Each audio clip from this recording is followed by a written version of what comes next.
നമസ്കാരം മാന്യ പ്രേക്ഷകരെ, വലിയ സ്നേഹ നമസ്കാരം. നോക്കൂ, തേക്കടിയിൽ ഈ കാശ്മീർ ഭീകരൻ, ആ ഭീകരൻ അവിടെ ഇസ്രയേലി പൗരനും അദ്ദേഹത്തിന്റെ ഭാര്യയും അടക്കമുള്ള ആളുകൾ ഒരു കടയിൽ പർച്ചേസ് ചെയ്യാൻ കയറിയ സമയത്ത് അവിടെ നിന്ന് ഇറക്കി വിട്ടതുമായി ബന്ധപ്പെട്ട വാർത്ത പുറത്തു വന്നിരുന്നല്ലോ കഴിഞ്ഞ ദിവസം. ഇതുമായി ബന്ധപ്പെട്ട് പുറത്തു വന്ന സമയത്ത് എന്റെ ഒരുപാട് സുഹൃത്തുക്കളും പിന്നെ നമ്മുടെ ചാനൽ സ്ഥിരം വീക്ഷിക്കുന്ന ഒരുപാട് വലിയ ജനങ്ങൾ തന്നെ മെസ്സേജിലൂടെയൊക്കെ വാട്സപ്പ് നമ്പറിലൂടെയൊക്കെ ചോദിച്ചു, എന്താണ് ഈ ഒരു വിഷയത്തിൽ ഒരു പ്രതികരണവും വളരെ ഭീതിജനകമായിട്ടുള്ളൊരു അവസ്ഥയല്ലേ നമ്മുടെ നാട്ടിൽ എന്നൊക്കെ ചോദിച്ചുകൊണ്ട് അവരുടെ ആകുലതകൾ പങ്കുവച്ചിരുന്നു.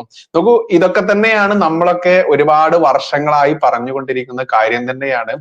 ഇതിപ്പോൾ ഈ പറയുന്ന തേക്കടിയിലാണെങ്കിൽ ഇതിനു മുൻപ് കാശ്മീരിലാവാം, അതല്ലെങ്കിൽ കൊല്ലം ജില്ലയിലാവാം, പത്തനാപുരം എന്ന് പറയുന്ന അങ്ങനെ കാട്ടും പ്രദേശത്തായിരിക്കും. അങ്ങനെ ഒരുപാട് സ്ഥലങ്ങളിലൊക്കെ നമ്മൾ അറിഞ്ഞതും അറിയാത്തതുമായിട്ടുള്ള ഈരാറ്റുപേട്ട ആയിക്കോട്ടെ, പെരുമ്പാവൂർ ആയിക്കോട്ടെ, ഒരുപാട് വാർത്തകളൊക്കെ നമ്മൾ കണ്ട് വായിച്ചു വിടുന്ന ആളുകൾ തന്നെയാണ്. പക്ഷെ ഇതിന്റെ ആ ഭീകരമായിട്ടുള്ള ഒരു അവസ്ഥ സത്യത്തിൽ ആരും അതിനെക്കുറിച്ച് ചിന്തിക്കുന്നില്ല എന്നുള്ളതാണ് യാഥാർത്ഥ്യം. ഇതിപ്പോൾ തേക്കടിയിൽ നിന്ന് വന്നിട്ടുള്ള ഈ വാർത്തയുടെ യാഥാർത്ഥ്യം എന്തായിരുന്നു? തേക്കടിയിൽ റോട്ടിലൂടെ പോവുകയായിരുന്ന ഈ ഇസ്രയേലി ദമ്പതികൾ, ഹസ്ബൻഡ് ആൻഡ് വൈഫ്, അവരെ റോട്ടിൽ ഇറങ്ങി നിന്ന് ഒരു മീശയൊന്നുമില്ലാത്ത വെറും താടി വെച്ച ഈ മുസ്ലിം തൊപ്പിയൊക്കെ ഇട്ട ഒരു കട്ട മുസ്ലിം ഭീകരൻ, ഒരു ജിഹാദി മദ്രസ പൊട്ടൻ, അവരെ നിർബന്ധപൂർവ്വം കടയിലേക്ക് ക്ഷണിക്കുന്ന ഒരു സ്ത്രീയെ, ആ സ്ത്രീ കടയിലേക്ക് കയറി വരുന്നു. ആ കടയുടെ പേരാണ് ഇൻക്രെഡിബിൾ ക്രാഫ്റ്റ്സ്. അത് നമുക്കറിയാം, ഹാൻഡിക്രാഫ്റ്റ്സ് പോലത്തെ സാധനങ്ങളായിരിക്കാം. ഈ കൗതുക കരകൗശല വസ്തുക്കളൊക്കെ എല്ലാം കൂടെ അമിത പണം ഇട്ട് വിൽക്കുന്ന രീതിയിൽ തന്നെയാണ് തേക്കടി ആയാലും ഇനി ഏതൊരു ടൂറിസ്റ്റ് കേന്ദ്രമായാലും അവിടെയൊക്കെ അടക്കി ഭരിക്കുന്ന ഇസ്ലാമിക നാമധാരികൾ ചെയ്യുക കച്ചവടം. അത് ശബരിമലയിൽ അടക്കം പോയിട്ടുള്ള ആളുകൾക്ക് അറിയാൻ പറ്റും. അവിടുത്തെ ശബരിമല സന്നിധാനത്തൊക്കെ കയറി ചെന്ന് അവിടെ ഭക്ഷണം കഴിക്കാൻ വേണ്ടി കയറുമ്പോഴും അവിടുത്തെ വൃത്തി എന്നുള്ളത് പോട്ടെ, അവിടുത്തെ വില എന്നുള്ളത് മറ്റൊരു ഘടകം കൂടിയാണ്. എല്ലാതും മമ്മദും ജബ്ബാറും ഒക്കെ തന്നെയായിരിക്കും ഇതിന്റെ യഥാർത്ഥ ഉടമകൾ. എന്നാൽ മുൻപിൽ സ്വാമി ശരണം എന്നൊക്കെ എഴുതി വെച്ച് ഭഗവാന്റെ നാമത്തിലുള്ള ഹോട്ടൽ പേരൊക്കെ വെച്ചിട്ട് നടത്തുന്ന പരിപാടിയൊക്കെ നമ്മൾക്കറിയാം. എന്തായാലും ഈ ഇൻക്രെഡിബിൾ ക്രാഫ്റ്റ്സ് എന്ന് പറയുന്ന കട, അതിന്റെ പിക്ചർ ഞാൻ ഇവിടെ നിങ്ങൾക്ക് കാണിച്ചു തരാം. ഇതാണ് ഇൻക്രെഡിബിൾ ക്രാഫ്റ്റ്സ് എന്ന് പറയുന്ന ഹെഡിങ് ഉള്ള ആ ഒരു കട. ഈ കട നിലവിൽ പൂട്ടിയിട്ടിരിക്കുകയാണ്. പോലീസിന്റെ ഇടപെടൽ മൂലം എന്നൊക്കെയാണ് മാധ്യമങ്ങൾ വാഴ്ത്തുന്നത്. പോലീസിന്റെ ഇടപെടൽ മൂലമല്ല ഇത് യഥാർത്ഥത്തിൽ പൂട്ടിയിട്ടുള്ളത്. കാരണം കേന്ദ്ര ഇന്റലിജൻസ് IB ഇവിടെ കൃത്യമായിട്ടും നിരങ്ങി ഇവിടെയുള്ള ഇസ്ലാമിക കൊടുംഭീകരന്മാരെ എല്ലാം രഹസ്യമായി തന്നെ പൊക്കിക്കൊണ്ടിരിക്കുന്നു എന്ന വാർത്ത ഉദ്ധരിച്ചുകൊണ്ട് നമുക്ക് അതിന്റെ റിപ്പോർട്ട് കിട്ടിയിരുന്നു. അതുകൊണ്ട് തന്നെ ഇവിടങ്ങളിൽ നിരങ്ങിയിട്ടുള്ള, നമുക്ക് നമ്മുടെ സാക്കിർ നായിക് എന്ന് പറയുന്ന കൊടും ഭീകരനുണ്ടല്ലോ, ഇസ്ലാമിക നാമധാരികളുടെ അതല്ലെങ്കിൽ മുസ്ലിങ്ങളുടെ ഒക്കെ കണ്ട നേതാവാണല്ലോ ഈ സാക്കിർ നായിക്.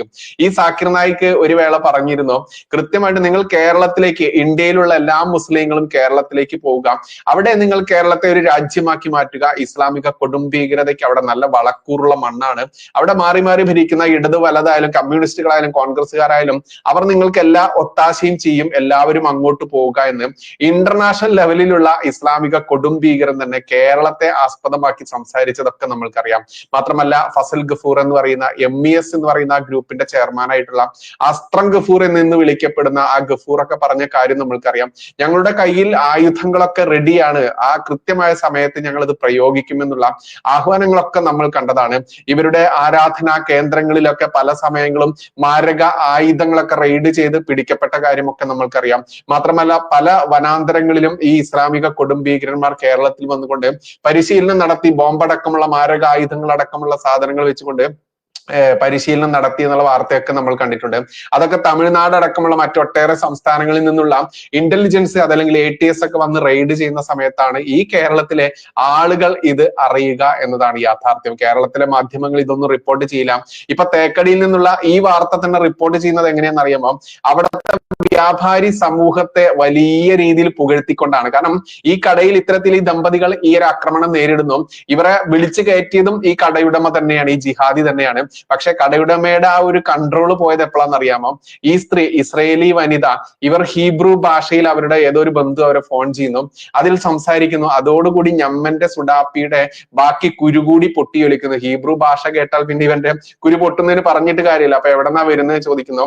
അപ്പൊ അവർ ഇസ്രയേലിൽ നിന്നാണ് എന്ന് പറയുന്നു. അതോടുകൂടി ഇവന്റെ ഭാവം മാറുന്നു, ഇറങ്ങിപ്പോവാൻ പറയുന്നു, നിങ്ങൾക്ക് ഇവിടെ സാധനമില്ലെന്ന് പറഞ്ഞ് കടയിലെ ലൈറ്റ് കെടുത്തുന്നു, എന്നിട്ട് ഷട്ടർ താത്താൻ, ആകെ പരിഭ്രാന്തി. നമ്മൾക്കറിയാം, ഏതെങ്കിലും ഒരു ദൈവത്തിന്റെ പേര് വിളി കേൾക്കുമ്പോഴേക്കും ജനങ്ങൾ ജീവനും കൊണ്ട് ഓടുന്ന ഒരു അവസ്ഥയുണ്ടെങ്കിൽ ആ ദൈവം എന്താണ് എന്നുള്ളതൊക്കെ നമ്മൾക്കറിയാം.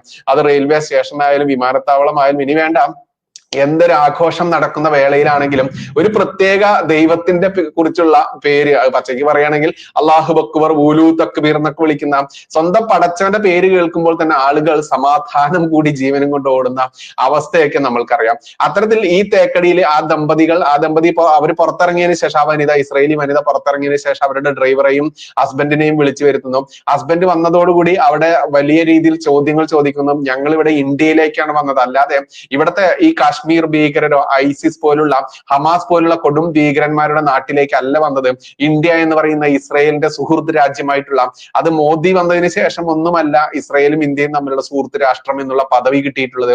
ഈ ഇസ്രായേൽ എന്ന് മുതലുണ്ട് അന്ന് മുതൽ തന്നെ ഈ ഭാരതം സ്വീകരിച്ചിട്ടുള്ള നയം അത് തന്നെയാണ്. ഇസ്രായേലികൾ ഇന്നും ഭാരതത്തെ, അതല്ലെങ്കിൽ ഇന്ത്യക്ക് ഒരു പ്രത്യേക സ്ഥാനം കൊടുക്കുന്നത് എന്തുകൊണ്ടെന്ന് ചോദിച്ചാൽ, അവർക്ക് എല്ലാ സമയത്തും ആപത്ഘട്ടങ്ങളിലൊക്കെ ഭാരതം സഹായിച്ചിട്ടുണ്ട്. അത് ഭാരതത്തിന് സ്വാതന്ത്ര്യം കിട്ടിയതിനു ശേഷം ഇങ്ങോട്ട് 6.5 പതിറ്റാണ്ട് കട്ടുമുടിച്ച ഭാരതത്തെ നശൂലമാക്കി മാറ്റിയ ഈ കോൺഗ്രസ്സുകാർ ഭരിച്ച സമയത്തും ഇന്നിപ്പോൾ മോദി ഭരിക്കുന്ന സമയത്തുമൊക്കെ ഇസ്രായേലിനെ സുഹൃത്ത് രാജ്യമായിട്ട് തന്നെയാണ് കണക്കാക്കിയിട്ടുള്ളത്. പക്ഷെ ഇവിടങ്ങളിൽ ജീവിക്കുന്ന ഇസ്ലാമിക കൊടും ഭീകര വർഗത്തിന് മാത്രമാണ് ഇസ്രായേൽ എന്ന് കേൾക്കുമ്പോഴെങ്കിൽ കുരുപൊട്ടുക. അത് ഇസ്രായേൽ ഇവരെ വല്ലതും ചെയ്തത് കൊണ്ടാണോ? ഒന്നുമല്ലെന്ന്. പിന്നെന്തുകൊണ്ടാ? ഇവരുടെയൊക്കെ പൊതുവായിട്ടുള്ള ഒരു ഘടകമുണ്ടല്ലോ, മദ്രസ പഠനം, പിന്നെ ഈ പഠനത്തിന് ഉപയോഗിക്കുന്ന കിതാബ്.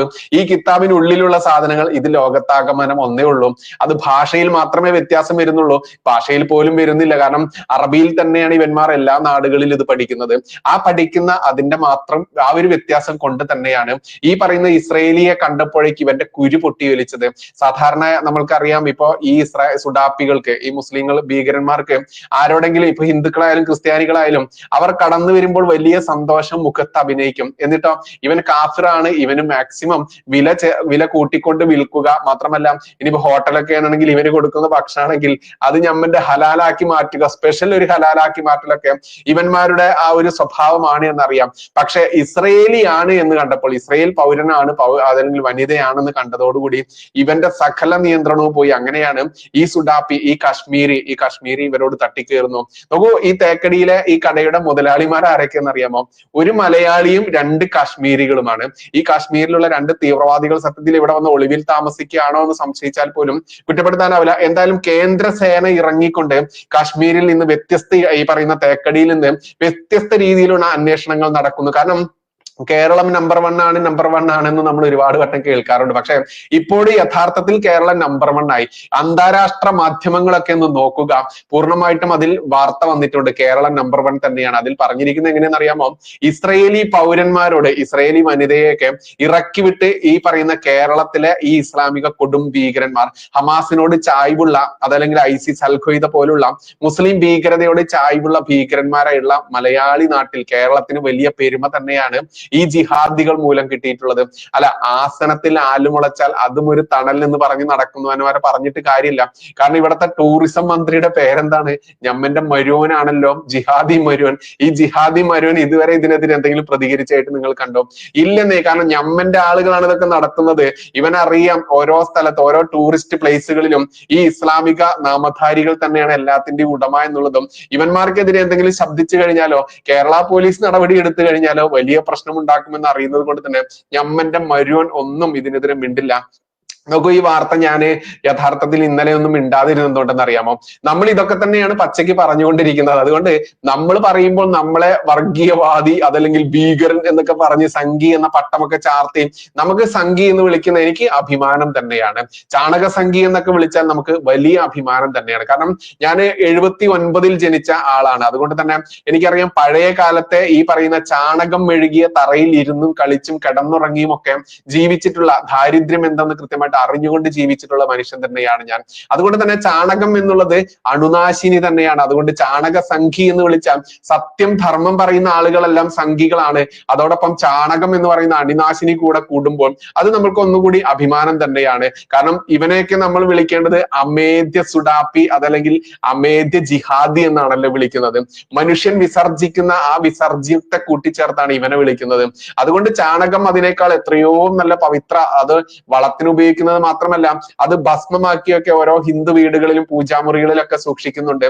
ആ ചാണക ഉരുളികൾ അത് കത്തിച്ച് അത് വെണ്ണീറാക്കി ആ ഭസ്മം നമ്മുടെ നെറ്റിയിൽ പൂശും. മാത്രമല്ല ആ ശുദ്ധമായിട്ടുള്ള ഭസ്മം നമ്മൾ എന്ത് ചെയ്യും, ഒരു നാവിൽ ഒരു തരി വെക്കാൻ പോലും നമുക്കൊന്നും മടിയില്ല. കാരണം എന്താ, നമ്മൾ വിശ്വസിക്കുന്നത് പ്രകൃതിയെയും മനുഷ്യനെയും ഈ പറയുന്ന എല്ലാ വിഭവങ്ങളും ദൈവ സൃഷ്ടിയായിട്ട് തന്നെയാണ്. അല്ലാതെ ഞമ്മന്റെ മുക്കാലുകൾ മാത്രമല്ല ദൈവ സൃഷ്ടിയായിട്ട് എന്നുള്ള ചിന്ത നമ്മൾക്കില്ല. പക്ഷെ ഇവന്മാർക്കുള്ളത് അത് മാത്രമാണ്. അതുകൊണ്ട് ഈ മുക്കാല് കൊണ്ട് ചിന്തിക്കുന്നവന്മാർക്ക് ഇതൊക്കെ തോന്നുകയുള്ളൂ. എന്തായാലും ഇസ്രയേലികളോട് കാണിച്ച ഈ ശുദ്ധ ചെറ്റത്തരം അന്താരാഷ്ട്ര മാധ്യമങ്ങളിലൊക്കെ കേരളത്തിന് വലിയ സ്ഥാനം നേടിക്കൊടുത്തിട്ടുണ്ട്. അല്ലെങ്കിൽ തന്നെ നാഷണൽ ചാനലുകളിൽ കേരളം ഇടയ്ക്കിടെ വാർത്തയാകാറുണ്ട്. കാരണം കേരളത്തിലെ മാധ്യമങ്ങൾ ഇതൊക്കെ മുക്കിക്കഴിഞ്ഞാലും ഐസിസ് പോലുള്ള, അൽ ഖ്വയ്ദ പോലുള്ള, ഹമാസ് പോലുള്ള കൊടും മുസ്ലിം ഭീകര സംഘടനയുടെ ആഴത്തിലുള്ള വേരോട്ടം ഈ കേരളത്തിൽ ഉണ്ട് എന്നുള്ളതും, ലോകത്തെ ഇസ്ലാമിക കൊടും ഭീകരതയുടെ വേരോട്ടം മാത്രമല്ല ഹബ്ബ്, യൂണിവേഴ്സിറ്റി, നഴ്സറി എന്നൊക്കെയാണ് ചിലരൊക്കെ സൂചിപ്പിക്കാറ്. പക്ഷെ നഴ്സറി അല്ല ഇത്, യൂണിവേഴ്സിറ്റിക്ക് മേലെ വല്ലതും ഉണ്ടെങ്കിൽ അതിനെ സൂചിപ്പിച്ചുകൊണ്ടാണ് പറയേണ്ടത്. അത്ര കണ്ട് ഇസ്ലാമിക ഭീകരത ഇവിടെ തഴച്ചു വളരുന്നുണ്ട്. എന്തായാലും ഈ ഒരു വിഷയത്തിൽ കഴിഞ്ഞ ദിവസം ശ്രീജിത്ത് പണിക്കർ അദ്ദേഹത്തിന്റെ ഒരു അഭിപ്രായം ഫേസ്ബുക്ക് പോസ്റ്റിൽ ഇട്ടിരുന്നു. അത് വായിക്കേണ്ടത് തന്നെയാണ്. അതിനുശേഷം മറ്റേ നമ്മുടെ ഒരു മുതിർന്ന മാധ്യമ പ്രവർത്തകനുണ്ട്, മാത്യു സാമുവൽ എന്ന് പറയുന്ന, ഇവര് രണ്ടാളും ഈ ജിഹാദികളുടെ ഈ സൂക്കേട് എന്താണെന്ന് വിവരിച്ചിട്ടുണ്ട്. അതെങ്ങനെ നോക്കാം.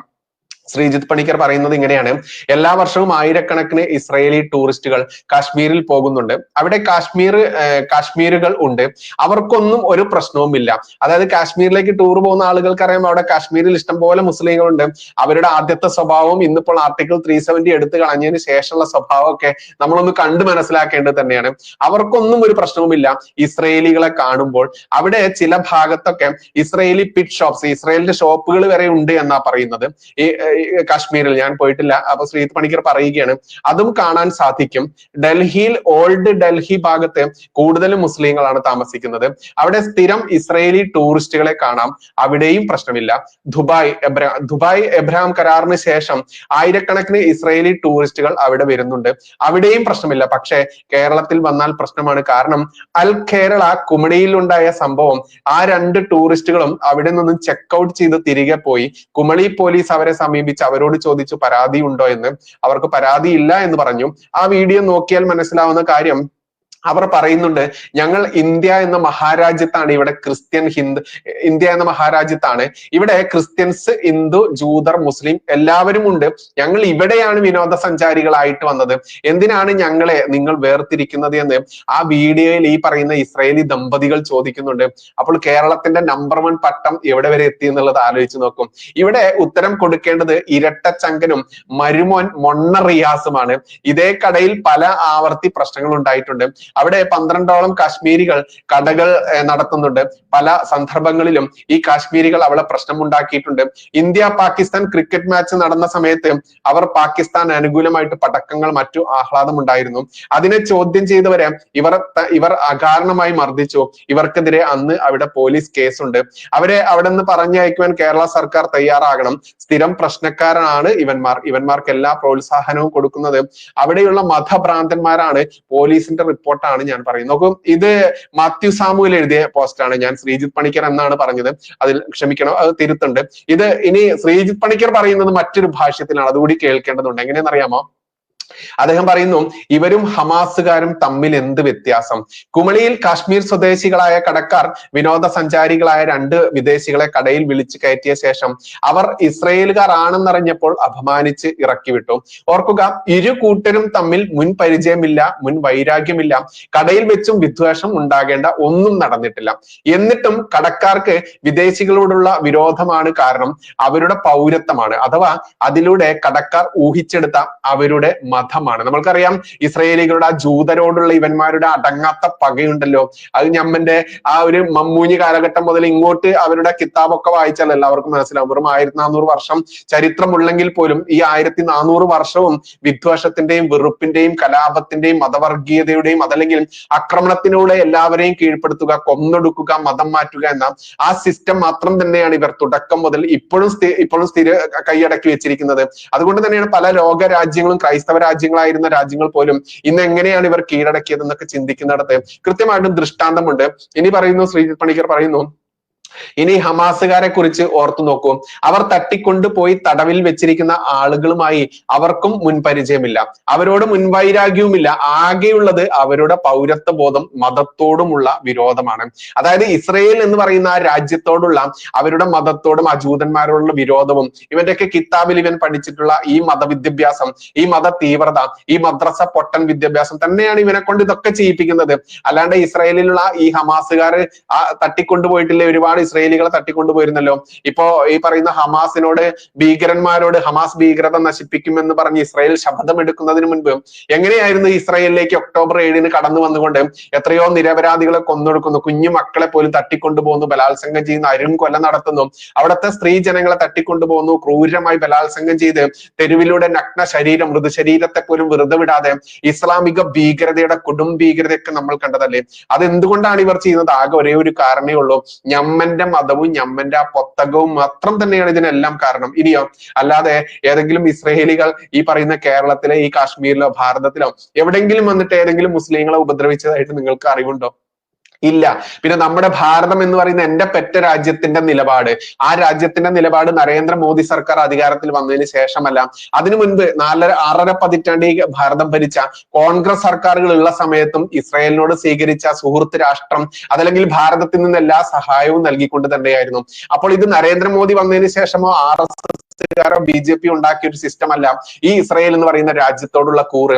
ആ രാജ്യം കൃത്യമായിട്ടും ഭാരതത്തോടും ആ കൂറ് തിരിച്ചും കാണിച്ചിരുന്നു.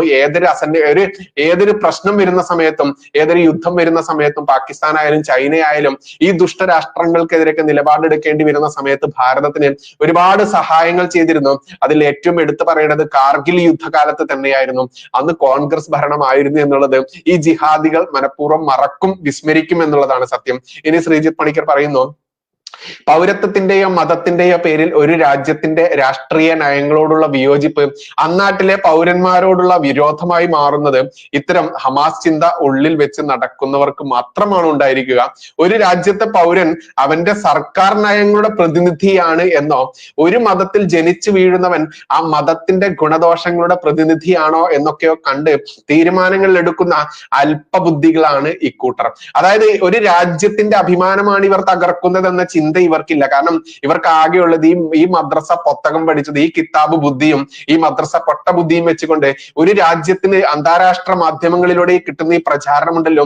കേരളം എന്ന് പറയുന്ന എന്റെ ദൈവത്തിന്റെ നാടായിരുന്ന, എന്നാൽ ഇന്ന് ഇസ്ലാമിക ഭീകരന്മാരുടെ രാജ്യമായി നാടായി മാറിയ ഈ കേരളത്തിന്റെ ദൈവത്തിന്റെ നാട് മാറ്റി ചെകുത്താന്റെ നാടാക്കി മാറ്റിയ ഈ പൊട്ടന്മാർ മൂലം എത്രയോ ആളുകൾക്കാണ് ഈ നാട്ടിൽ ജീവിക്കുന്ന ഹിന്ദു, ക്രിസ്ത്യൻ അടക്കമുള്ള ഒട്ടേറെ ആളുകൾക്ക് പോലും അപമാനം തന്നെയാണ് ഈ വരുത്തി വെച്ചിരിക്കുന്ന ഈ തേക്കടിയിൽ, കുമളിയിൽ ഈ തേക്കടിയിൽ നടന്ന ഈ സംഭവം എന്ന് പറയേണ്ടതുണ്ട്. ഇനിയാ ബോധവും ബുധനാഴ്ചയും ഇല്ലെങ്കിൽ പിന്നെ പറഞ്ഞിട്ട് എന്ത് കാര്യം? പക്ഷെ സർക്കാരിന് അതുണ്ടല്ലോ, എന്നിട്ട് എന്ത് ചെയ്തു എന്നൊരു വലിയ ചോദ്യം ശ്രീജിത്ത് പണിക്കർ ചോദിക്കുന്നുണ്ട്. എന്തായാലും കാര്യങ്ങൾ സംസാരിച്ച് ഈ കടക്കാരെ കൊണ്ട് വിദേശികളോട് മാപ്പ് പറയിപ്പിച്ച നല്ല മനുഷ്യർക്ക് നന്ദി എന്ന് പറഞ്ഞുകൊണ്ടാണ് ശ്രീജിത്ത് പണിക്കർ അദ്ദേഹത്തിന്റെ ആ ഫേസ്ബുക്ക് പോസ്റ്റ് അവസാനിപ്പിക്കുന്നത്. പക്ഷെ ഇതിന്റെ ഒപ്പം കൂട്ടിച്ചേർക്കേണ്ടതുണ്ട്. കാരണം എന്തുകൊണ്ടാണ് അവിടുത്തെ സഹകടക്കാർ എന്ന് പറഞ്ഞാൽ നിങ്ങൾക്ക് മനസ്സിലായിക്കോളും, 99% ഇവന്മാർ തന്നെയാണ്. എത്രയും പെട്ടെന്ന് ഈ പ്രശ്നം പരിഹരിച്ചത് എന്തുകൊണ്ടെന്ന് അറിയാമോ? കാരണം ഇത് അന്താരാഷ്ട്ര തലത്തിൽ തന്നെ പ്രതിഫലിക്കുമെന്ന് മറ്റ് സഹമുക്കാലികൾക്ക് മനസ്സിലായി. അങ്ങനെ പ്രതിഫലിച്ചു കഴിഞ്ഞാൽ ഇവിടേക്ക് വരുന്ന കള്ളപ്പണമായാലും കള്ള ആയുധമായാലും കള്ള സ്വർണമായാലും ഇതൊക്കെ ഉൾപ്പെടുത്തിക്കൊണ്ട് ഈ നാടിനെ നശിപ്പിക്കാൻ വേണ്ടി ഈ ജിഹാദികൾ, കശ്മീരുകൾ എന്തുകൊണ്ട് ഈ കേരളത്തിൽ വന്ന് ജീവിക്കുന്നത് എന്നുള്ളതും, എങ്ങനെയാണ് ഇവർക്ക് മലയാളി സൗഹൃദം ഉണ്ടാവുന്നതും, എങ്ങനെയാണ് ലക്ഷക്കണക്കിന് രൂപ ഇൻവെസ്റ്റ് ചെയ്ത് ഇവിടെ കട തുടങ്ങാൻ പറ്റുന്നതും, എങ്ങനെയാണ് എല്ലാ വിവരങ്ങളും പരിശോധിച്ച് വരുമ്പോൾ ഇവിടുത്തെ ഇസ്ലാമിക ഭീകരന്മാരെ കൂട്ടത്തോടെ പൊക്കും എന്നുള്ളതും, ഇവിടുത്തെ ഇസ്ലാമിക ഭീകരതയുടെ കൈകൾ ഇതിന് പിറകിൽ ഉണ്ട് എന്നുള്ളത് കൃത്യമായിട്ട് മനസ്സിലാക്കും എന്നുള്ളത് അറിയുന്നത് കൊണ്ട് തന്നെയാണ് എത്രയും പെട്ടെന്ന് ഈ പറയുന്ന ഇൻക്രെഡിബിൾ ക്രാഫ്റ്റ്സ് എന്ന് പറയുന്ന ആ കടയിലെ ആ പ്രശ്നങ്ങൾ ഒതുക്കി തീർത്തുകൊണ്ട് ഈ കടക്കാരൻ മുസ്ലിം ഭീകരനെ കൊണ്ട് സഹകടക്കാർ മാപ്പ് പറയിപ്പിച്ചു എന്ന് വാർത്തയിൽ കണ്ടു. അതൊക്കെ ഇവന്മാരുടെ തക്കിയ തന്നെയാണ്. കാരണം മറ്റു കടക്കാർ എല്ലാതും ഇവന്മാർ 99.9% ഞമ്മന്റെ ആളുകളുടെ കടയാണല്ലോ. നോക്കി, ഇവർ കേരളത്തിൽ ഒരു പരിധി വരെ ഇവന്മാർ ലഹളയോ അല്ലെങ്കിൽ വർഗീയ കലാപമോ ഒന്നും ഇപ്പോഴും ഉണ്ടാക്കില്ല. അതിന് കാരണം എന്താണെന്നറിയാമോ? ഇവന്മാർക്ക് 99.9% ഇവന്മാരുടെ തന്നെയാണ്. ടൗണുകളെ കേന്ദ്രീകരിച്ചാലും മറ്റൊട്ടേറെ സ്ഥാപനങ്ങളായിക്കോട്ടെ, കെട്ടിടങ്ങളായിക്കോട്ടെ, ഇതൊക്കെ ഇവന്മാരുടെ തന്നെയാണ്. കേരളത്തിൽ ഇന്ന് സാമ്പത്തികമായിട്ട് ഉയർന്ന രീതിയിൽ നിൽക്കുന്നത് ഇവന്മാർ തന്നെയാണ്. അത് എന്തുകൊണ്ട് എന്ന് ചോദിച്ചു കഴിഞ്ഞാൽ VS അച്യുതാനന്ദൻ എന്ന് പറയുന്ന മുൻ കേരള കമ്മ്യൂണിസ്റ്റ് മുഖ്യമന്ത്രിയുടെ ആ ഒരു പ്രസ്താവന കൂടി നമ്മൾ എടുക്കേണ്ടതുണ്ട്. കാരണം ഇവിടുത്തെ RBIക്ക് പോലും, ബാങ്കിന് പോലും തിരിച്ചറിയാൻ പറ്റാത്ത രീതിയിൽ പാകിസ്ഥാനിൽ അടിച്ച കള്ള നോട്ടുകൾ ഇവിടെ വ്യാപകമായിട്ടുണ്ടായിരുന്നു. കണ്ടെയ്നറുകളിലാണ് ഇവിടെ വന്നിറങ്ങിയത് എന്ന് എല്ലാവരും കണ്ടില്ലേ? അത്തരത്തിൽ അത് പറഞ്ഞത് ഞാനോ അല്ലെങ്കിൽ BJP RSSന്റെ നേതാക്കന്മാരോ അല്ല. ആരാ പറഞ്ഞത്? ഇവിടെ ഭരിച്ചിരുന്ന VS അച്യുതാനന്ദൻ എന്ന് പറയുന്ന കമ്മ്യൂണിസ്റ്റ് മുഖ്യമന്ത്രിയാണ് കണ്ടെയ്നർ കണക്കിന് ഇവിടെ കൊച്ചിയിൽ വന്ന് ഇറങ്ങിയിട്ടുണ്ട് എന്നുള്ളതും, കോടി കോടി കോടി കള്ളനോട്ടുകൾ, ബാങ്കുകൾക്ക് പോലും തിരിച്ചറിയാൻ പറ്റാത്ത നോട്ടുകൾ ഇവിടെ വന്നിറങ്ങിയ സമയത്ത് നമ്മളെല്ലാവരും കണ്ടതാണ്. 1 ലക്ഷമോ 2 ലക്ഷമോ സെന്റിന് വിലയുള്ള സ്ഥലമൊക്കെ പെട്ടെന്ന് 10-15 ലക്ഷം വരെ കൊടുത്ത് വാരിക്കൂട്ടുക. മാത്രമല്ല സ്ഥാപനങ്ങളും ഭൂമികളും എല്ലാം വാരിക്കൂട്ടുക, എല്ലാം അവരുടെ അധീനതയിലായതൊക്കെ നമ്മൾ കണ്ടതല്ലേ? ഇതൊക്കെ അസ്വാഭാവികമാണ് എന്നാണ് നിങ്ങൾ ധരിച്ചിരിക്കുന്നത്? അല്ലെന്നേ. ഇവിടെ നോട്ട് നിരോധനം കൊണ്ടുവന്നത് എന്തുകൊണ്ടായിരുന്നു? ഈ November 8-ന് 8 വർഷം കഴിഞ്ഞില്ലേ നരേന്ദ്രമോദിജി ഭരണം ഏറ്റെടുത്തതിന് ശേഷം ആദ്യം ചെയ്ത ആ ഒരു ചടങ്ങ് എന്തായിരുന്നു? ഈ 2016 November 8-ന് കൃത്യമായിട്ടും നോട്ട് നിരോധിച്ചു. രാജ്യത്തെ ഏറ്റവും വലിയ നോട്ടുകളായിട്ടുള്ള 1000-ഉം 500-ഉം നിരോധിച്ചു. അത് രാജ്യത്തിന്റെ ഉന്നതിക്ക്, അതല്ലെങ്കിൽ ഭരണം ഏറ്റെടുത്ത നരേന്ദ്രമോദിജിക്ക് 2 വർഷം കൊണ്ട് മനസ്സിലായി ഈ നാട്ടിൽ നിലവിൽ പാകിസ്ഥാനിൽ നിന്നുള്ള ഭാരതത്തിന്റെ നോട്ടിനെ പോലും വെല്ലുന്ന, ഭാരതത്തിന്റെ നോട്ടോ ഏതേത്, പാകിസ്ഥാന്റെ കള്ളനോട്ട് ഏത് തിരിച്ചറിയാൻ പറ്റാത്ത രീതിയിലുള്ള കള്ളനോട്ടുകൾ ഇവിടെ ഉണ്ട് എന്നുള്ളതും, ഇത് രാജ്യത്തിന്റെ സാമ്പത്തിക പുരോഗതിക്ക് വിഘാതമാവും എന്നുള്ളതും, ഇസ്ലാമിക ഭീകരതയ്ക്ക് ചൂട്ടുപിടിക്കും എന്നുള്ളതും മനസ്സിലായത് കൊണ്ട് തന്നെ ഭാരതത്തിന്റെ അഖണ്ഡതയ്ക്കും ആ സുരക്ഷയ്ക്കും വേണ്ടി തന്നെ ആദ്യം കൊണ്ടുവന്ന നോട്ട് നിരോധനം നമ്മൾ കണ്ടു. പിന്നീട് രാജ്യത്തിന്റെ സാമ്പത്തിക ഭദ്രത നിലവിൽ വരുന്നതും, 20-ാം സ്ഥാനത്തുണ്ടായിരുന്ന സാമ്പത്തിക സ്ഥിതി 5-ാം സ്ഥാനത്തേക്ക് കുതിച്ചതുമെന്നും ഒരു മലയാളിക്കും അറിയില്ല. കാരണം എന്താ? മലയാളിക്ക് പുട്ടിന് പീരയിടുന്നത് പോലെ കൊടുക്കുന്നത് എന്താ? ഇവിടെ നടക്കുന്ന ഇസ്ലാമിക ഭീകരന്മാർ എഴുതി കൊടുക്കുന്ന വാർത്തകൾ മാത്രം ചാനലിലൂടെ കേട്ട്, അതല്ലെങ്കിൽ ഓൺലൈൻ മാധ്യമങ്ങളിലൂടെ കേട്ടുകൊണ്ട് ഈ പറയുന്ന ഇസ്ലാമിക ഭീകരത ഇവർ കൊടുക്കുന്ന വാർത്തകൾ മാത്രം അറിയുന്ന ഒരാളും ഭാരതത്തിന്റെ വളർച്ച അറിയില്ല. എന്തിനേറെ ഇപ്പൊ നമ്മൾ കണ്ടു, സുരേഷ് ഗോപി G7 രാജ്യങ്ങളുടെ സമ്മേളനത്തിന് ഭാരത പ്രതിനിധികളെ അവരെ നയിച്ചുകൊണ്ട് അങ്ങോട്ട് പോയി ഇന്ന് സംസാരിക്കുന്ന ആ ഫോട്ടോയൊക്കെ നമ്മൾ കണ്ടില്ലേ? ഈ ഏതെങ്കിലും മാധ്യമം സുരേഷ് ഗോപി ഈ G7 സമ്മേളനത്തിൽ സംസാരിക്കുന്ന ആ ഫോട്ടോ കൊടുത്തോ? കാണില്ല. പക്ഷെ ഒന്ന് കൊടുത്തിരുന്നു. സുരേഷ് ഗോപി താടിയൊക്കെ വടിച്ച് ക്ലീൻ ഷേവ് ആയ സമയത്ത് സുരേഷ് ഗോപിയോട് സിനിമ നിർത്താൻ പറഞ്ഞു. ഇനി സുരേഷ് ഗോപിക്ക് സിനിമ ചെയ്യാൻ പറ്റില്ല, സുരേഷ് ഗോപിയെ MP സ്ഥാനം പുറത്താക്കും മോദി, അതല്ലെങ്കിൽ അമിത്ഷാ വഴക്ക് പറഞ്ഞു എന്നൊക്കെ മാധ്യമങ്ങളിലൂടെ വാർത്ത നമ്മൾ കണ്ടില്ലേ? യഥാർത്ഥത്തിൽ എന്തായിരുന്നു? അദ്ദേഹത്തിന് G7 രാഷ്ട്രങ്ങളുടെ സമ്മേളനത്തിന് ഭാരത പ്രതിനിധികളെയും കൊണ്ട്, എല്ലാവരെയും നയിച്ചുകൊണ്ട് അവിടെ ചെന്ന് സംസാരിക്കേണ്ടതുണ്ടായിരുന്നു. അതുകൊണ്ട് ഭാരതത്തിന്റെ ഡ്രസ് കോഡിന് വേണ്ടി കൃത്യമായിട്ട് താടിയൊക്കെ വടിച്ച് ക്ലീൻ ഷേവ് ആയിക്കൊണ്ട് തന്നെ വൃത്തിയോടുകൂടി കോട്ടുമൊക്കെ ഇട്ടുകൊണ്ട് അദ്ദേഹത്തിന്റെ ആ സിനിമ ആ രൂപത്തിൽ നിന്ന് മാറിയപ്പോൾ അതിനെ വളച്ചൊടിച്ച് വാർത്ത കൊടുത്ത മാധ്യമങ്ങളെ നമ്മൾ കണ്ടതാണ്. ഇവന്മാരുടെയൊക്കെ സൂക്കേട്. ഇസ്ലാമിക ഭീകരന്മാരെ സുഖിപ്പിക്കുക, ജിഹാദിസം വളർത്താൻ വേണ്ടി സുഖിപ്പീര് നടത്തുക, അവരിൽ നിന്ന് കോടികൾ രാജ്യദ്രോഹത്തിന് കൈപ്പറ്റുക എന്നുള്ളതല്ലാതെ ഇവർക്ക് വേറെ ഒരു ഉത്തരവാദിത്വം ഇവരുടെ ഇല്ല ഈ രാജ്യത്തോട് എന്നതാണ് യാഥാർത്ഥ്യം. എന്തായാലും ഈ പറയുന്ന മതഭ്രാന്തന്മാരെ വളർത്തി കൊണ്ടുവന്ന് ഇവിടെ ഭാരതത്തിന്റെ യശസ് നശിപ്പിക്കാൻ വേണ്ടി അന്യ രാജ്യത്ത് നിന്ന് ഭാരതത്തിലേക്ക് ടൂറിസ്റ്റുകളായി എത്തുന്ന ആളുകളെ പോലും ഇവിടെ നിന്ന് ആട്ടിപ്പുറത്താക്കുന്ന രീതിയിലേക്ക് ഇസ്ലാമിക കൊടുംഭീകരന്മാർ വളർന്നു എന്നുണ്ടെങ്കിൽ അത് കേരളത്തിന്റെ പേര് ഈ പറയുന്ന ഇന്റർനാഷണൽ മാധ്യമങ്ങളിലൂടെയൊക്കെ അഭിമാനത്തോടുകൂടി പിണറായി തമ്പുരാനും നമ്മുടെ ജിഹാദി മരുമോനുമൊക്കെ ആസനത്തിൽ മുളച്ച ആള് പോലെ സുഖകരമായിട്ടുള്ള തണൽ നൽകുന്നുണ്ട് എന്നുള്ളത് എല്ലാവരും അറിയേണ്ടതുണ്ട്. ഇനി വരാനിരിക്കുന്ന നാളുകളിൽ ഇവിടുത്തെ ഇസ്ലാമിക ഭീകരന്മാർ ഏതൊക്കെ രീതിയിലായിരിക്കും ഈ കേരളത്തിലെ ജനങ്ങളോട് പെരുമാറുക എന്നുള്ളതും, കേരളത്തിലേക്ക് കടന്നു വരുന്ന മറ്റ് അന്യ രാജ്യക്കാരായിക്കോട്ടെ അന്യ സംസ്ഥാനക്കാരായിക്കോട്ടെ ഇവരൊക്കെ ഏത് രീതിയിലായിരിക്കും അവരോട് റെസ്പെക്ട് ചെയ്യുക, അവരോട് ഏത് രീതിയിലായിരിക്കും പ്രതികരിക്കുക എന്നതൊക്കെ കാണേണ്ടതുണ്ട്. എന്തായാലും നമ്മൾ ഇതൊക്കെ പറയുമ്പോൾ നമ്മളെ വർഗീയവാദികളാക്കുന്ന സുഡാപ്പികൾ ഇവിടെ വന്ന് കമന്റ് ഇട്ട് മെഴുകുന്നുണ്ട്. ആ കമന്റ് ഇട്ട് മെഴുകുന്ന നിനക്കൊക്കെ നിന്റെ ഉമ്മയോടും ഉപ്പയോടും പെങ്ങളോടും മകളോടും തന്നെ അതൊക്കെ പോയിട്ട് വിളമ്പാം എന്ന് മാത്രമേ പറയാനുള്ളൂ. എന്തായാലും ഈ പറയുന്ന വഖഫ് എന്ന് പറയുന്ന കൊടും മുസ്ലിം ഭീകരത അത് നമ്മൾ എല്ലാ വീഡിയോയിലും ആവർത്തിച്ച് പറയുന്നത് ഏതെങ്കിലും ഒരു സമയത്ത് ഏതെങ്കിലും ഒരു ഹിന്ദുവിന്റെയോ ഒരു ക്രിസ്ത്യാനിയുടെയോ കണ്ണു തുറക്കാൻ വേണ്ടി തന്നെയാണ്. കാരണം ഈ നാട്ടിൽ അനുഭവിക്കുന്ന സാധാരണക്കാരായുള്ള ഹിന്ദു ക്രിസ്ത്യാനികളുടെ 615ഓളം കുടുംബങ്ങൾ വഴിയാധാരമായി മുനമ്പത്ത് സമരം ചെയ്യുമ്പോൾ അതിനെതിരെ പ്രമേയം പാസാക്കിയ 140 MLA-മാരുടെ ആരോടാണ് അവർക്ക് കടപ്പാട് എന്നുള്ളത് അവർ വ്യക്തമാക്കി. അതുകൊണ്ട് തന്നെ ഇവിടെ രാഷ്ട്രീയം പറയാമോ, ഈ മുനമ്പം വിഷയം രാഷ്ട്രീയമായി കൂട്ടിയിണക്കാമോ എന്നൊക്കെ ചോദിക്കുന്ന ഇവിടുത്തെ വലിയ മതേതരം കളിക്കുന്ന ഹിന്ദുവും ക്രിസ്ത്യാനിയും മനസ്സിലാക്കുക, ഇവിടെ രാഷ്ട്രീയ അധികാരമുള്ളവർക്ക് മാത്രമേ ഇവിടെ എന്തെങ്കിലും ചെയ്യാൻ പറ്റുകയുള്ളൂ. അല്ലാതെ രാഷ്ട്രീയമോ അധികാരമോ ഇല്ലായിരുന്നു എങ്കിൽ ഇവിടെ BJP RSS അല്ലായിരുന്നു, ഇവിടെ BJP NDA അല്ലായിരുന്നു ഇവിടെ ഭരിച്ചിരുന്നതെങ്കിൽ, ഈ നിമിഷം ഇവിടെ ഭരണം NDAക്ക് BJPക്ക് അല്ലായിരുന്നെങ്കിൽ എന്താകുമായിരുന്നു നിങ്ങളുടെ അവസ്ഥ എന്ന് ചിന്തിച്ചിട്ടുണ്ടോ? ഞാൻ എല്ലാവരോടും പറയാറുണ്ട്, എന്റെ സുഹൃത്തുക്കളൊക്കെ സംസാരിക്കുന്ന കൂട്ടത്തിൽ ഞാൻ പറയാറുണ്ട്, ഇപ്പോൾ ശബരിമല മണ്ഡലകാലം വീണ്ടും ആരംഭിക്കുന്നു. നാളെ ഈ പറയുന്ന 1-ാം തീയതിയാണ്, നാളെ വൃശ്ചിക മാസം 1-ാം തീയതി. ഈ ശബരിമലയിൽ ഈ പറയുന്ന യുവതീ പ്രവേശം സാധ്യമാക്കാൻ വേണ്ടി ഇവിടുത്തെ ഇടത് വലത് മുന്നണികളൊക്കെ മത്സരിച്ചത് നമ്മൾ കണ്ടതല്ലേ. നോക്കൂ, അന്ന് പത്തനംതിട്ടയിൽ സ്ഥിതി ചെയ്യുന്ന ശബരിമലയിലെ ഒരു പത്തനംതിട്ട സ്വദേശിയാണ് ഇന്ന് പാലക്കാട് സ്ഥാനാർത്ഥിയായിട്ടുള്ള രാഹുൽ മാങ്കൂട്ടം.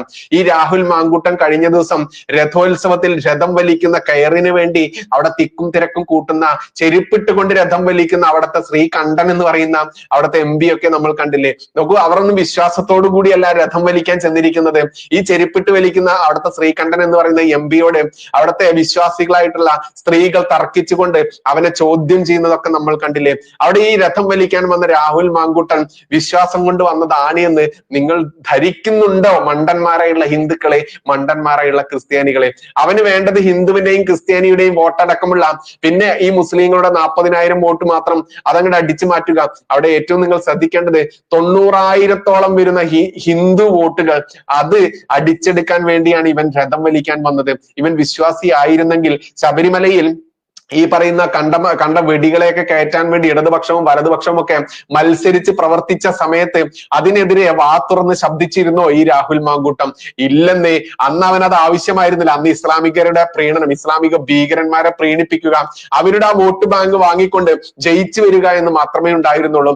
അതുകൊണ്ട് അന്നും മിണ്ടാത്ത ഇവൻ ഇന്ന് പാലക്കാട് പോയി രഥം വലിക്കുന്നു. കാരണം എന്താ?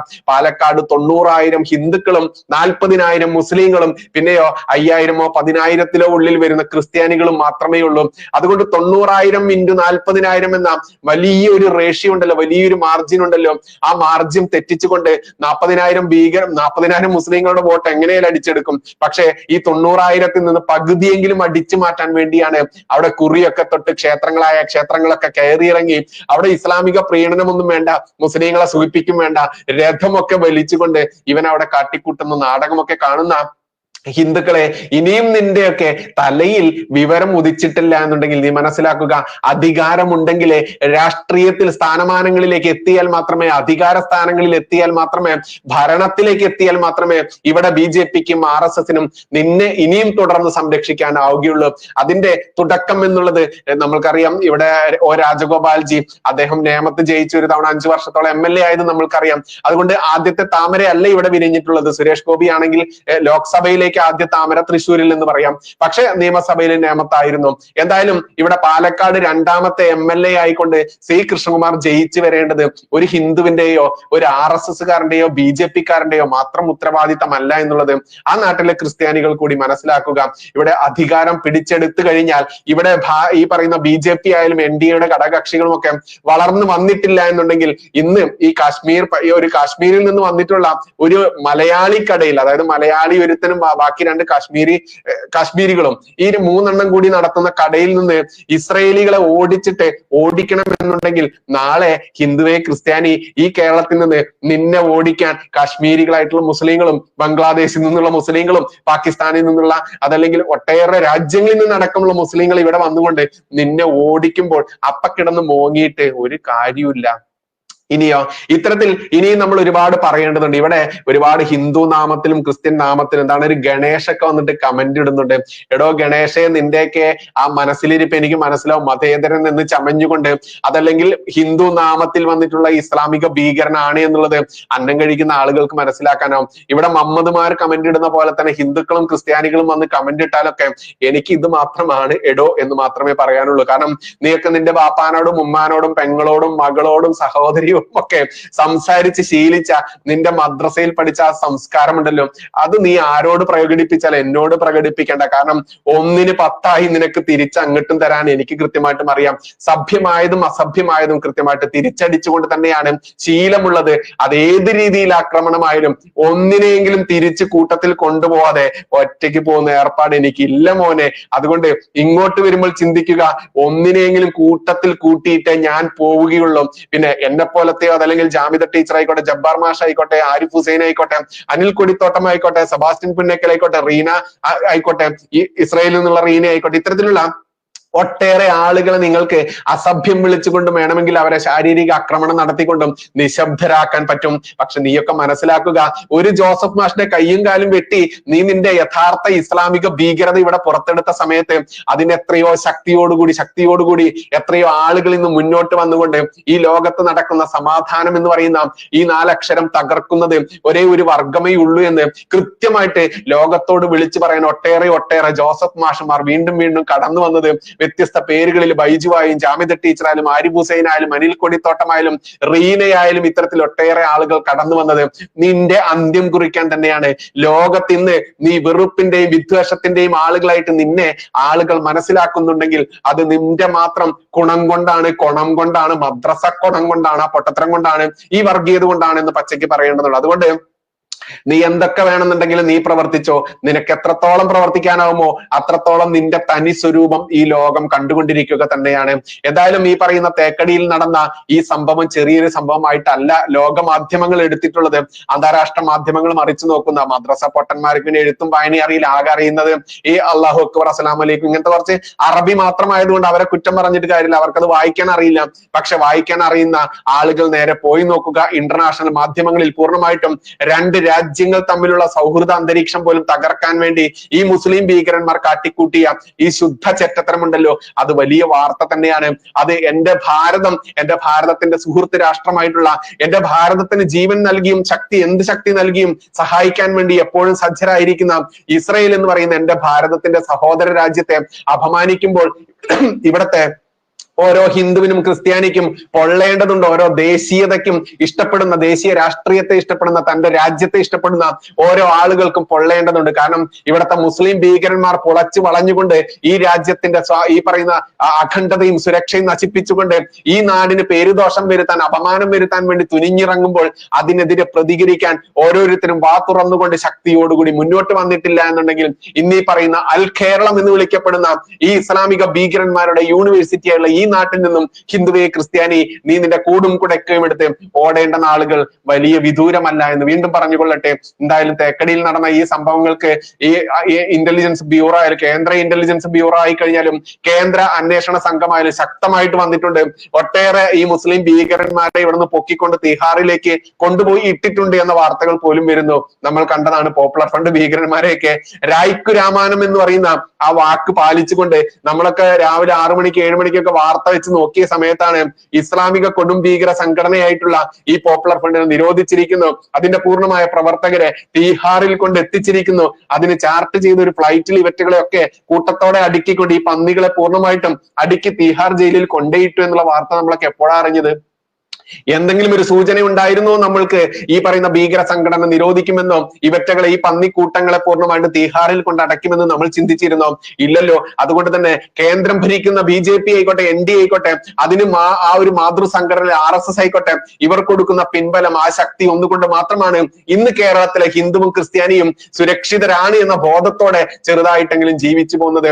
വഖഫ് എന്ന് പറയുന്ന മുസ്ലിം ഭീകരതയ്ക്കെതിരെ ആരാണ് ഇവിടെ ശബ്ദമുയർത്തുന്നത്? ആകെ ഇവിടെ ശബ്ദമുയർത്തുന്നത് BJP എന്ന് പറയുന്ന രാഷ്ട്രീയ പാർട്ടിയും അവരുടെ മാതൃസംഘടനയുള്ള RSSകാരും പിന്നെയോ അവർക്ക് പിന്തുണ കൊടുക്കുന്ന അതല്ലെങ്കിൽ ഹിന്ദു സംഘടനകൾ, വ്യത്യസ്ത ഹിന്ദു സംഘടനകൾ അല്ലാതെ ആരാണ് ഇവിടുത്തെ ഹിന്ദുവിനും ക്രിസ്ത്യാനിക്കും രക്ഷകരായിട്ട് വന്നിട്ടുള്ളത്? വഖഫ് എന്ന് പറയുന്ന കൊടും ഭീകര നിയമത്തിനെതിരെ എന്ന ചോദ്യമൊക്കെ 100 വട്ടം നിങ്ങളുടെ തലച്ചോറിൽ ഇട്ടുകൊണ്ടായിരിക്കണം നിങ്ങൾ ഇനി വരാനിരിക്കുന്ന പാലക്കാട് ഇലക്ഷനെയും വരാനിരിക്കുന്ന 1.5-2 വർഷത്തിനുള്ളിൽ വരുന്ന അടുത്ത നിയമസഭാ ഇലക്ഷനെയും ഒക്കെ നമ്മൾ നേരിടേണ്ടത്. കാരണം ഇവിടെ ഈ തേൻ പുരട്ടിയ വാക്കുകളുമായി രാഷ്ട്രീയ കോമരങ്ങളായിട്ടുള്ള ഇടതുപക്ഷവും വലതുപക്ഷവും മാറി മാറി നമ്മളെ പറ്റിക്കാൻ ഇസ്ലാമിക ജിഹാദികളുടെ മുക്കാൽ ഊമ്പിക്കൊണ്ടുവരും. ആ മുക്കാൽ ഊമ്പി വരുന്ന സമയത്ത് നമ്മളെ പറ്റിക്കാൻ പറയുന്ന പച്ചനുണകൾ വിശ്വസിച്ച് ഇനിയും ഇവന്മാർക്ക് വോട്ട് കുത്തിയാൽ നിന്റെ രക്ഷ ആരുടെ കയ്യിലായിരിക്കും പിന്നുണ്ടാവുക? ദൈവത്തിന് പോലും നിന്നെ രക്ഷിക്കാനാവില്ല. കേരളത്തിൽ ഭരണമാറ്റം ഉണ്ടായിട്ടില്ല എന്നുണ്ടെങ്കിൽ ഇനി വരാനിരിക്കുന്ന നാളുകളിൽ ഇവറ്റകൾ വീണ്ടും പെറ്റുപെരുകി ഇവിടെ ഹിന്ദുവിനും ക്രിസ്ത്യാനിക്കും ശബ്ദിച്ചാലോ ഒന്നിച്ചാലോ ഒന്നും ചെയ്യാൻ പറ്റാത്ത രീതിയിലേക്ക് കേരളത്തെ മാറ്റിയെടുക്കുമെന്നുള്ള അപകടകരമായിട്ടുള്ള അവസ്ഥകളിലൂടെ സഞ്ചരിച്ചു കൊണ്ടിരിക്കുന്ന നമ്മൾ ഇനി ഒറ്റക്കെട്ടായി ഹിന്ദു ക്രിസ്ത്യൻ ഐക്യം ഇവിടെ രൂപപ്പെട്ടു വന്നുകൊണ്ട് ഇവിടെ BJPക്ക് ഭരണം കിട്ടുന്ന രീതിയിലേക്ക് മാറിക്കൊണ്ട് ഈ നാട്ടിലുള്ള ഈ കേരളം എന്ന് പറയുന്ന ദൈവത്തിന്റെ നാടായിരുന്ന ഈ നാട്ടിലെ ഇന്ന് ചെകുത്താന് എഴുതി കൊടുത്തപ്പെട്ട ഈ നാട്ടിലെ ഹിന്ദുവിനും ക്രിസ്ത്യാനിക്കും സുരക്ഷിതമായി ജീവിക്കാൻ, അവന്റെ ഭാവി തലമുറയ്ക്ക് സുരക്ഷിതമായി ജീവിക്കാൻ, കാശ്മീർ പണ്ഡിറ്റുകളെ പോലെ രായ്ക്കുരാമാനെ ഓടിക്കപ്പെടാതിരിക്കാൻ ഇവിടെ BJP ഭരണത്തിൽ വരേണ്ടതുണ്ട്. അതിന്റെ ആദ്യ സൂചകമായിട്ട് തന്നെ ഈ പാലക്കാട് വരുന്ന ഇലക്ഷനിലും ചേലക്കരയും ഒക്കെ നടക്കുമെന്നൊരു പ്രതീക്ഷയോടെ തന്നെ നമ്മൾക്ക് ഈ വാർത്തകളൊക്കെ ഉച്ചത്തിൽ പറയേണ്ടതുണ്ട്. അതുകൊണ്ട് തന്നെ ഈ പറയുന്ന തേക്കടിയിൽ നടന്ന വാർത്ത എന്തേ മിണ്ടാത്തത് എന്ന് ചോദിക്കുന്ന ആളുകളോട് പറയട്ടെ, മിണ്ടിയത് കൊണ്ടും വലിയ കാര്യമൊന്നുമില്ല. ഇനി അഥവാ വലിയ കാര്യം ഉണ്ടാവുകയാണെങ്കിൽ ആവട്ടെ എന്ന് കരുതിയത് കൊണ്ട് തന്നെയാണ് ജീവൻ പോലും പണയം വെച്ചുകൊണ്ട് ഞങ്ങളെ പോലെയുള്ള ആളുകൾ ഈ ഇസ്ലാമിക ഭീകരതയ്ക്കെതിരെ പച്ചയ്ക്ക് വാർത്തകൾ പറയുന്നത്.